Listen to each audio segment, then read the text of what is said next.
Hello, Hello, what is your name? Mila. Mila. Mila, nice to meet you. Nice to meet you. Today you are here in Eden Garden. Why Eden Garden? Why do you come here? Because we traveled through the country and we wanted to see more inside of the land. Okay. And I found this place, the sunshine place. And then we walked to here to cook. And it's lovely. And all the people are so nice and we like it. Wow. What is one thing which is so unique in the Gambia here? How do you see Gambian people here? Happy, Okay. tipsy, smiley. Wow. The caption in our name, Gambia is a smiling country. It is true. It is really true. It is really true. Wow. Yeah, good evening, everyone, or good evening, viewers. This platform for young individuals where we empower, motivate, and then inspire young people who are really doing amazing as far as life is concerned. And today we are in a special place indeed, which is an eco-friendly environment. And today I am sitting with the right CEO of Eden Garden, known as Damor Dula. And then Mr. Badi, Yes, Lamin. Mr. Lamin, can you introduce yourself and you tell us how you became the CEO of Eden Garden? I'm Lamin, of course, Mjaju, a born Gambian, born and brought up here. After my senior secondary education, I worked for a British company as a tour guide for over 17, 18 years, which is called Bafuloto. That's the company I work for. And my job there is to look after tourists, to make sure, to take them around to various parts of this country to show them the biodiversity, the cultural way of life and the birds. That's my job. And then back in 2019, then COVID came in, which is, of course, a global trouble. The company I work for, they closed down because they say they can't afford the wages then because there's no tourists coming to the country. They closed down the business, so we have to go away and look forward to the future, really. So I was without a work for like 8-9 months, and then this is part of my dream one day to set up my own business, to do something better in my own land in Gambia.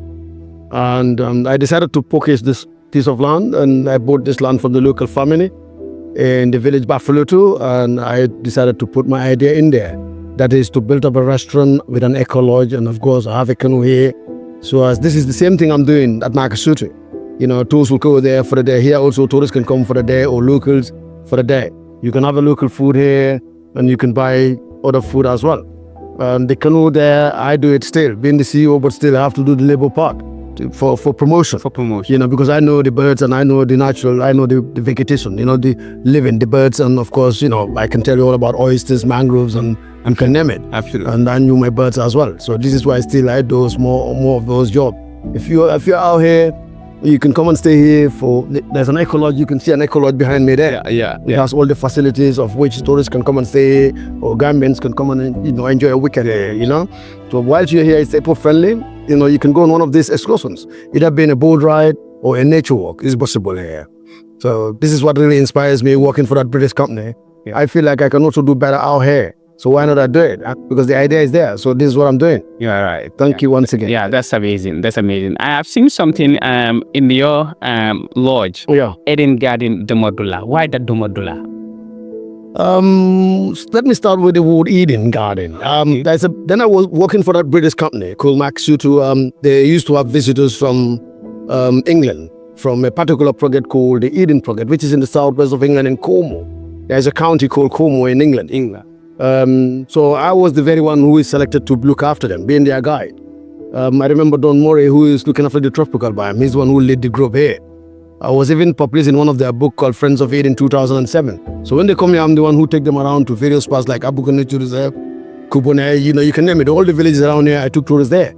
And that idea of that particular project where over 10,000 or 10 million people visited every year, it used to be a mining industry. It used to be a quarry. There's one man called Tim Smith who came up with the idea to feel like, this shouldn't be a waste. This mining place, quarry. He thought of like, why not we put something in here and then create it of which people can come and then visit. And that's what is happening in the UK. So it's called Eden Project. So the word Eden, I got it from that particular project. But the word Domorodula, because I'm a Gambian, I did this mainly for Gambians. I want tourists to come. We interact, we do things together, but mainly for Gambians. So this is why I put Domorodula, so as they can know that there's a place for eating. So when you go there, you can buy whatever, snacks, You know, you can buy chicken and chips here. You can buy local food, Gambian rice, you know. So this is why I have the word Domoro Eden Garden Domoro, located in a village called Bafuloto, West Coast region. West Coast region. Yeah, 10 minutes drive from Bikama. 10 minutes wide from the camera. I think you all heard from the CEO. Yeah. You venture into tourism sector. Yeah. There are other sectors that you can invest your money into. Yeah. Why tourism sector? Why? The reason why is because I feel I can do better in tourism. Because I mean, I've been 20 years. I've been working for that particular company, and I know what they you know what potential it was. You know, because they make good business here. Makasuri used to be one of the popular places in this country where we have lots of tourists coming in there. So I know they make a bit of resources there. So I thought, oh, that could be also something that I can do here because I'm a Gambian. So if I can ever buy my own piece of land alongside a balong or a tributary, I would like to set up something similar to that. This is what really inspires me to do it. I feel like as a Gambian, the money can stay here and I can create an employment for locals. You know, and that's what I'm doing. Wow. Yeah. So that's indeed interesting and inspiring. Thank you. Yeah. What leadership lesson have you learned as far as your managing of this lodge and then tourism is concerned? What leadership lesson have you learned? I learned that, you know, it's not easy to be responsible. I mean, when it comes to management, because you deal with different people from different, you know, family background, you know what I mean? So I understood that leadership is a challenge in which you need to be somebody also really strong, determining, and very focused, you know, and, you know, there you would be able to make it better. But if not, you can't really make it.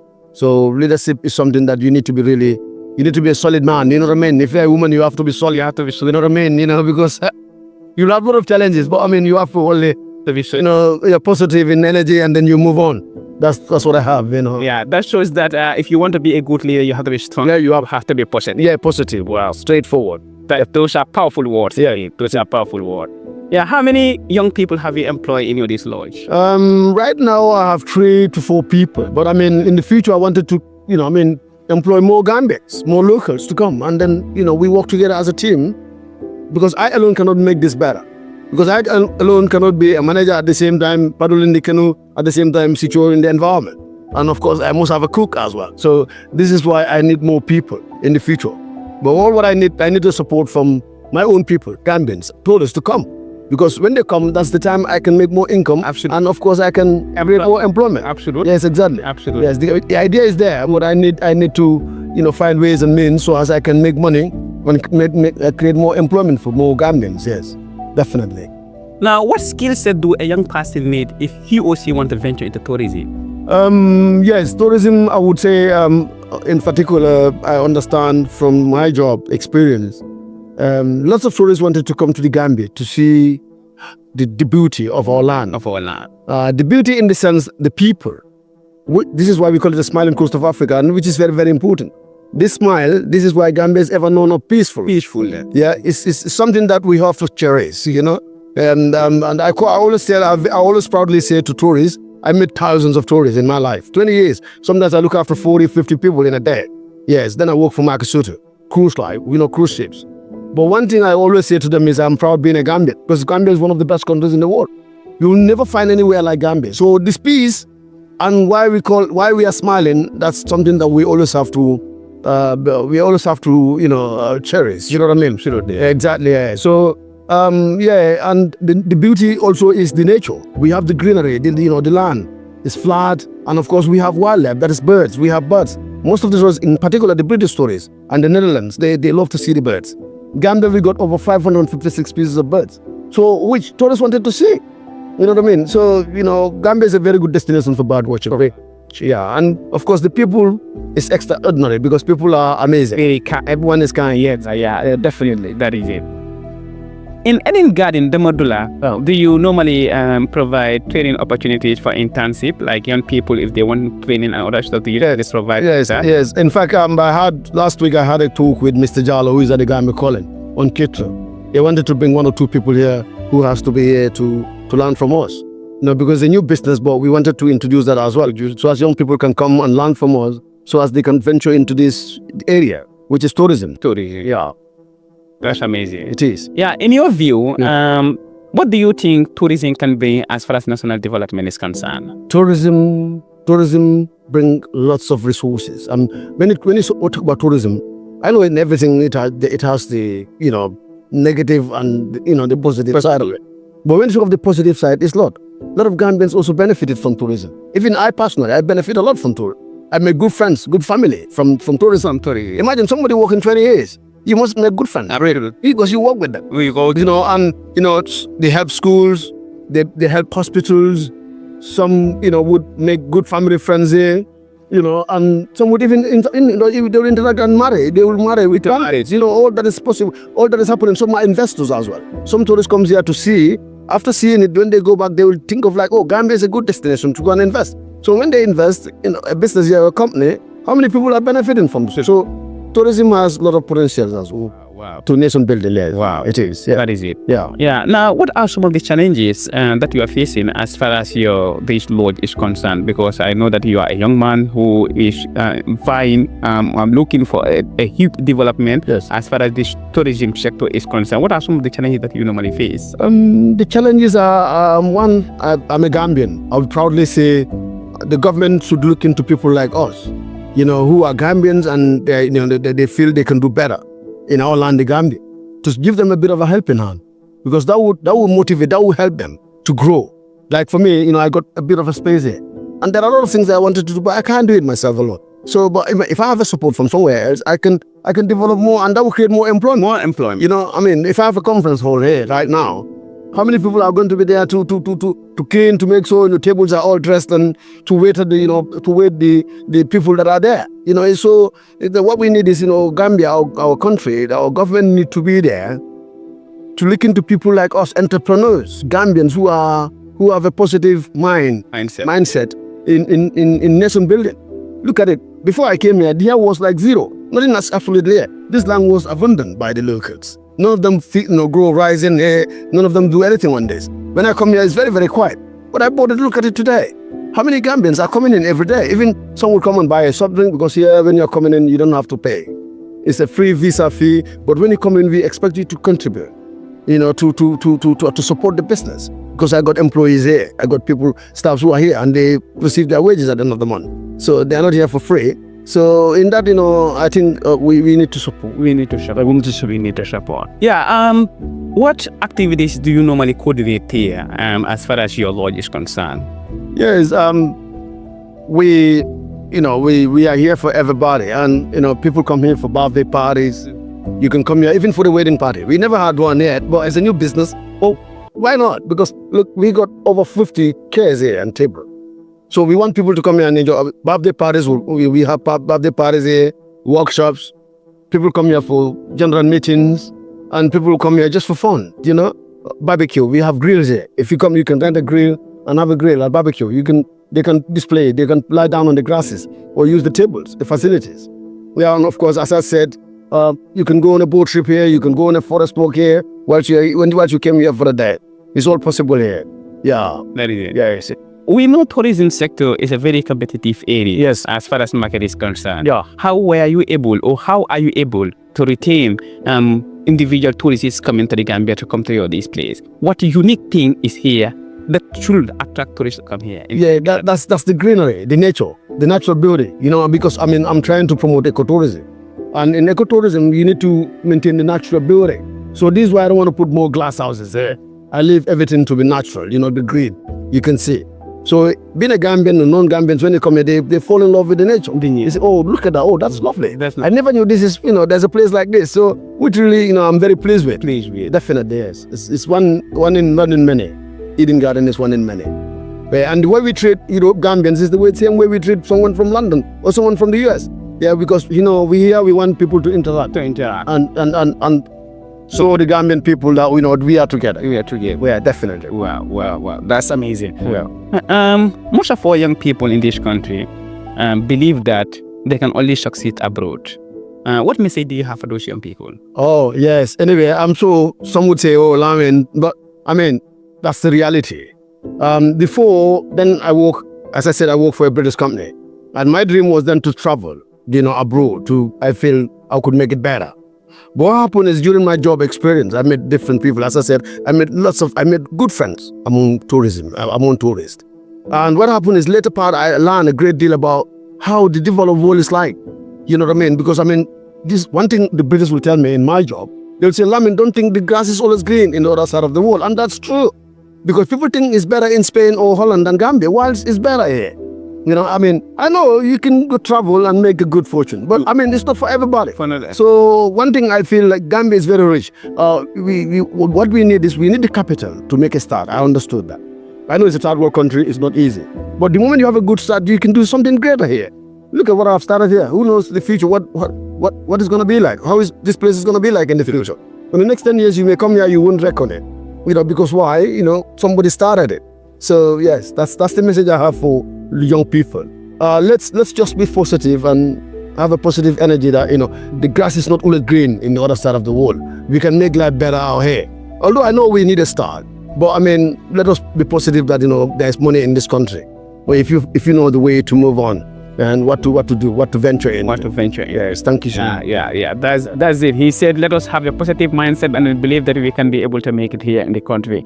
And the other thing is, where do you see Eden Garden in next 5 years? Oh, in the next 5 years, I believe Eden Garden, even to come in, yeah, you know, but that would be a visa fee because a lot of people would like to come in. So a lot of VIPs will be here. So a lot could happen here. Even the president of our country could come and spend a couple of nights here because he would love it. Yes, I believe so. Yeah, wow, that's amazing. That's amazing. If you had to change one thing in the tourism sector, what would you like to change? That would be I would change a system in which hotels are having what we call inclusive. It's not good for any nation. Okay. Because I mean, Gambia is a third world country and we don't have money. You know, a lot of people are here. A lot of taxi drivers are there. So if you want to make it inclusive, it means how can local people benefit? Absolutely. And you want them to benefit. You know what I mean? So that is something the government need to look into. Let it not be inclusive. Let the tourists come and explore, move around. You know, meet local people, interact with them, take them around. You know, they'll have a penny at the end of the day, which is good because they will take it home to their family. I think that would be a great positive thought that government should do really towards tourism. Instead of tourists all stays in Senegambia, spend everything in Senegambia. So look, the hotelians will be making a fortune, whilst the Gambians are not really getting that money. So that's something that I would love to talk to my government to think into that. Wow, that's amazing. Yes, thank you. He thinks that in the tourism sector there should be exclusiveness. Yes. This is the end of the interview. I really appreciate having you here. It's a pleasure. It's indeed an honor having you here. Thank you, sir. This is what we are geared towards, hearing stories from passionate individuals in order for us to also share their message outside. Individuals can help them and then empower them. Yes.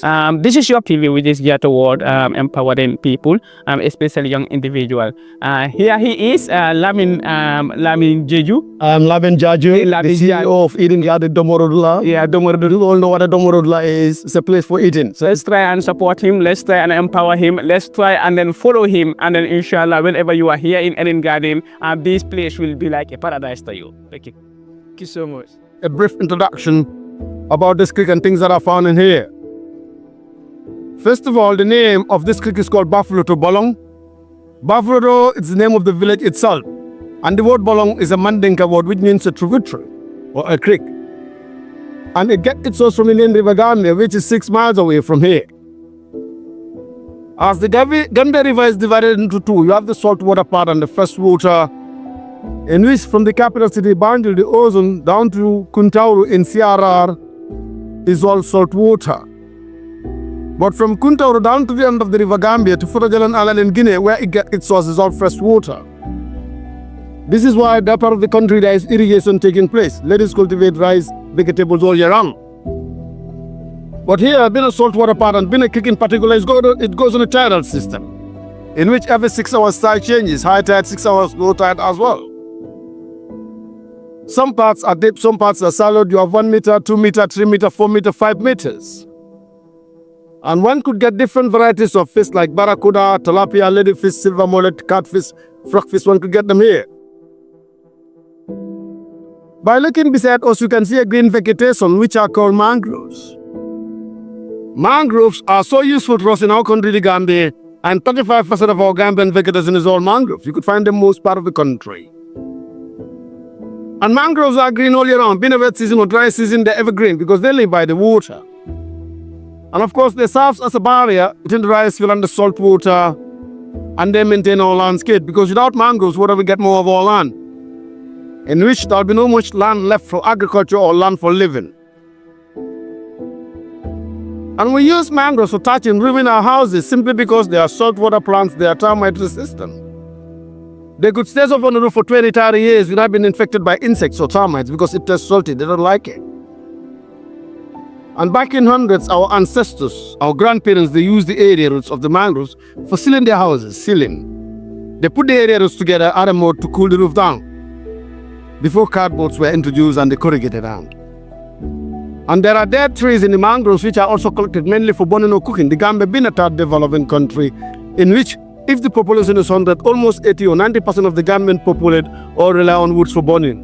Only 5 or 10% of the Gambian populate would be able to provide electric gas or a cooker. But more of the dead woods that are collected from the mangroves are collected by the oyster ladies because they got more access to the mangroves. Inside mangroves, animals do live out there. Animals like green velvet monkeys. More of the birds do their breeding in the mangroves, fiddler crabs, mud skippers. And more of the small fish would use the roots of the mangroves as a nursery before they grow bigger so as to go into the sea. Because if not, they may be eaten by the predators, barracuda, you can name it. But whilst they're in the roots of the mangroves, it's very tired up there. The bigger one, the predators can't kiss them rather than eat them. And we got two varieties of mangroves in this country. We got red mangroves and the white mangroves. The ones you are seeing beside us now are called red mangroves. They tend to live right on the bank of the creek or right in the water. And they are the ones with the amazing roots coming from the branches down to the ground. Whilst the white ones tend to live more on land, on a lake where only if there is a spring tide, water would get out there. And the white ones, they live like normal trees. They got nothing like aerials. The Mandingas call that dungo. We use the white ones for making wooden handles of our farm tools like rake, spades, hoes, etc. But as I mentioned oysters earlier, although it's high tide, but if not, you will see bits of whites on the roots of the mangrove. They are oysters. And in the Gambia, there's no waste in it. We use all part of it. But oyster collection is mainly done by ladies in this country or in this creek in particular, whilst men do for fishing. And the best time for ladies to go for oyster collection is low tide because that's the time oysters are visible to them. Imagine the green level of the mangrove is the tide marking. When the tide is quite high to the green level, you can see more of the roots rather than the oysters. So the ladies has to wait until it is completely low tide. They use small dig-out canoes. They come along the tributary with materials like cutlass, hammer, and axe to peel them off. But remember, they are very, very hard on them. But also, they have to protect their fingers by putting on a glove or rubber cloth on their hands so as they won't cut themselves. Peel the oysters or put it back into their can and take it down to the local factory. They've got small local factories around here. When they get to the local factory, in order to get the food out from the cells, they have to heat them up or boil it. This makes the work easy for them. Because of the heat, the oysters are open, so by looking through them, you see the food in. They sat down on stools or stones, put a small knife through, get the foods out. Small ones be together, bigger ones as well. Smaller ones are taken to local market or they took it home for their children to feed on it because they're very nice seafood, whilst the bigger ones are taken to industries. Some bars, restaurants or hotels don't need it. But being no waste, still the cells are quite useful. They won't throw the cells away, no. They let the cells to dry out on the bank, wait that for 4, 5, 6 months, and they will burn it. When they burn it, it will change to be a white powder, lime. They'll fill it into sacks or bags and sell it to locals who need it for painting houses or plastering the wall of their houses. So oysters are 30%. They are not as cement or oil paint. This is the reason why we plaster the wall of our houses, not the floor. Because if one plaster the floor of his house with an oyster powder, it wouldn't last for 3, 4, 5 days. When people start to walk on it, it will come off. This is why we plaster the wall, but no one walks on the wall of their house. And also, if you want to know whether the paint of an oyster stays long on one's house or not, just lay your fingers on the wall, you'll find the color white or whatever color one bought from the shops to add on with retain on your fingers. So more of the locals are using the oyster simply because they can't afford to buy cement or oil paint, which costs them a fortune. They use the oyster to make their house look nice. I think that's all what I got for you for now about the quick introduction. If there's any point you wanted to ask, feel free. I'm your guide, Lamin. Thank you once again. Thank you. Thank you. Thank you. Well articulated. Thank you. Riddles for me or a story from Netherlands. Anyway, I got one for you, all right? What you thinking? Assuming now, Lamin, I got a stone in my hand and I throw it higher up and it falls back on the ground. That's caused by gravity. You agree? Yeah. Yes. So what keeps going up higher, higher, never comes down, being part of a human or being part of a man? What keeps going up never comes down, being part of a human. No. Try. Oh, I got another one for you. There's a living creature. A living creature that walks with 4 legs in the morning, 2 in the afternoon, and 3 in the evening. Which living creature you think is this? You got them in Holland, you got them in America, you got them in Gambia, everywhere. It's a living creature. 4 legs in the morning, 2 in the afternoon, and 3 in the evening. Give up? Yeah, I can give you the answer. Which one you want me to give you the answer? Oh, I got another one for you, a funny one now. You have to listen carefully and listen for good. All right? In a dream, there was a big lion casing Lamin who wanted to eat me. But right in front of me, there's a tall fence 30 meters high. And I don't know what to do. I'm crying, terrified. And I want to survive. I don't want to die. And I turn to my right running, but there's a river. And I, Lamin, have never learned how to swim. If I get in there, I will lose my life. I don't know what to do, crying, looking for help. I turn to my left running, but onto my left, there's a big fire. Which when I get in, I'll burn, eventually I will lose my life. What do you think should I do to escape from the lion? What can Lamin do to survive? There's a hungry lion behind me, tall fence 30 meters high, a river very, very deep, and of course a fire to the left. Just face the lion. Oh no, I don't want to die, I want to survive. I don't want to die. Start to climb the fence. Oh no, it's 30 meters high, a tide wall on. Open it. The answer is wake up, because it's a dream. Oh. Anyway, that's the end of our canoe ride.